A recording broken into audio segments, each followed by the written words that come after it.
Kebanyakan wanita yang hingga kini belum juga mendapatkan pekerjaan, ada saja yang merasa insecure atau nggak percaya diri karena penampilannya kurang menarik.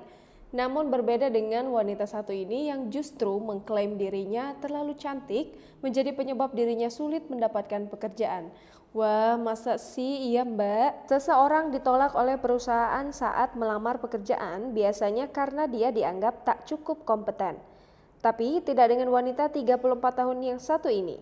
Dilansir sosok.id dari Auditi Sentral, wanita bernama Irina Kova itu mengklaim bahwa ia ditolak perusahaan karena wajahnya yang terlalu cantik.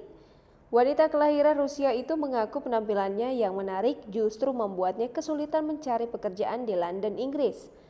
Hal itu dikarenakan para wanita tidak mempercayainya atau menganggapnya terlalu mengintimidasi, sementara para pria meremehkannya. Irina yang sebelumnya bekerja di bidang pengembangan bisnis untuk klien penting mengklaim bahwa kecantikannya telah merusak karirnya, bahkan membuatnya kesulitan mencari pekerjaan meskipun ia memiliki gelar sarjana hukum dan CV yang mengesankan.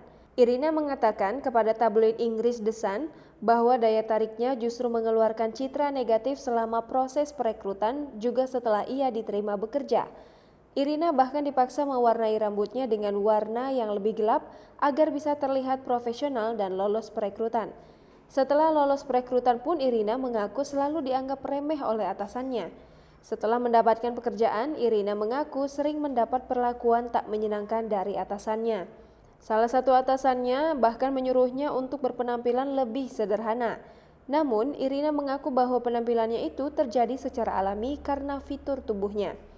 Irina beranggapan para pria menegurnya karena mereka tak mau terganggu oleh penampilannya.